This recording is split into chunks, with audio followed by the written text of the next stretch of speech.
ప్రజలు పార్టీ కార్యకర్తలు అంతేగాని మనం ఎప్పటికప్పుడు డబ్బా కొట్టుకోకూడదు. నా స్థాయి అది కానీ మీ స్థాయి మీరు తెలుసుకోండి. ఇక లాస్ట్గా చివరిగా నేను చెప్పదలిసింది ఏంటంటే, ఇవాళ ఆంధ్రప్రదేశ్ ప్రజలందరూ అమరావతి ఎప్పుడు రాజధాని వస్తుందా, చంద్రబాబు నాయుడు గారు ఎప్పుడు వస్తారా, అమరావతి రాజధాని చూసుకుందామని, ముఖ్యంగా విజయవాడ ఎన్టీఆర్ జిల్లా ప్రజలందరూ ఎప్పుడెప్పుడు అమరావతిని చూసుకుందామని కోరిక బలంగా నాటుకున్న వేళ మీరు అనేదేంటి, అమరావతి ఒక వేస్ట్ అన్నట్టు మాట్లాడారు. మీకు ఇంతకన్నా దౌర్భాగ్యం మీరే చెప్పారు చాలాసార్లు. జగన్ ఒక అవినీతిపరుడు, అమరావతిని 3 రాజధానులని అమరావతిని చెడగొడుతున్నారు, ఇట్లా రకరకాల వ్యాఖ్యలు చేసిన మీరే ఇవాళ వచ్చి అమరావతిని ఇక్కడ వేస్ట్ 3 రాజధానుల ముద్దని మీరు జగన్ని కౌగిలించుకుంటే ఇంతకన్నా దౌర్భాగ్యం ఇంతకన్నా లేదని నేను అందరికీ సవినయంగా చెబుతూ, ఇటువంటి మా కుటుంబంలో జరిగిన విషయాలన్నీ అవి మా వ్యక్తిగతం, పార్టీకి ఎటువంటి సంబంధం లేదు. పార్టీ రాకముందు నుంచి ఈ విషయాలు జరుగుతూనే ఉన్నాయి.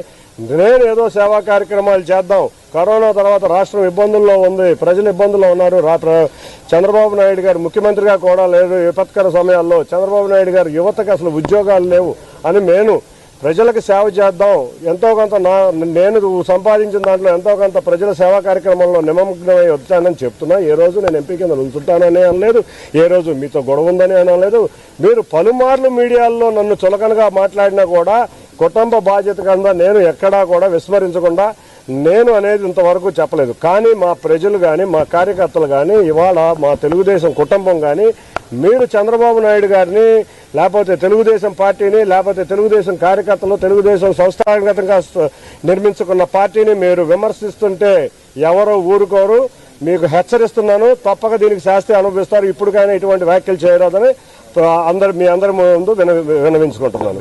ప్రజలు పార్టీ కార్యకర్తలు అంతేగాని మనం ఎప్పటికప్పుడు డబ్బా కొట్టుకోకూడదు.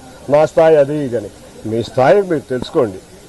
ఇక లాస్ట్గా చివరిగా నేను చెప్పదలిసింది ఏంటంటే, ఇవాళ ఆంధ్రప్రదేశ్ ప్రజలందరూ అమరావతి ఎప్పుడు రాజధాని వస్తుందా, చంద్రబాబు నాయుడు గారు ఎప్పుడు వస్తారా, అమరావతి రాజధాని చూసుకుందామని, ముఖ్యంగా విజయవాడ ఎన్టీఆర్ జిల్లా ప్రజలందరూ ఎప్పుడెప్పుడు అమరావతిని చూసుకుందామని కోరిక బలంగా నాటుకున్న వేళ మీరు అనేదేంటి, అమరావతి ఒక వేస్ట్ అన్నట్టు మాట్లాడారు.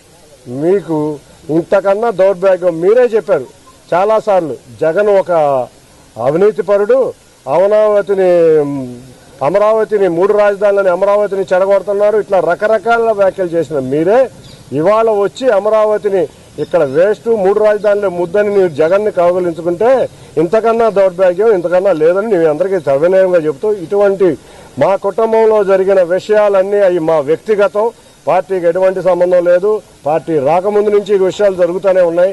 నేను ఏదో సేవా కార్యక్రమాలు చేద్దాం, కరోనా తర్వాత రాష్ట్రం ఇబ్బందుల్లో ఉంది, ప్రజలు ఇబ్బందుల్లో ఉన్నారు, చంద్రబాబు నాయుడు గారు ముఖ్యమంత్రిగా కూడా లేదు, విపత్కర సమయాల్లో చంద్రబాబు నాయుడు గారు యువతకు అసలు ఉద్యోగాలు లేవు అని నేను ప్రజలకు సేవ చేద్దాం, ఎంతో కొంత నేను సంపాదించిన దాంట్లో ఎంతో కొంత ప్రజల సేవా కార్యక్రమంలో నిమగ్నమై వచ్చానని చెప్తున్నా. ఏ రోజు నేను ఎంపీ కింద నిలుచుంటానని అనలేదు, ఏ రోజు మీతో గొడవ ఉందని అనలేదు. మీరు పలుమార్లు మీడియాల్లో నన్ను చులకనగా మాట్లాడినా కూడా కుటుంబ బాధ్యత కింద నేను ఎక్కడా కూడా విస్మరించకుండా నేను అనేది ఇంతవరకు చెప్పలేదు. కానీ మా ప్రజలు కానీ మా కార్యకర్తలు కానీ ఇవాళ మా తెలుగుదేశం కుటుంబం కానీ మీరు చంద్రబాబు నాయుడు గారిని లేకపోతే తెలుగుదేశం పార్టీని లేకపోతే తెలుగుదేశం కార్యకర్తలు తెలుగుదేశం సంస్థాగతంగా నిర్మించుకున్న పార్టీని మీరు విమర్శిస్తుంటే ఎవరో ఊరుకోరు.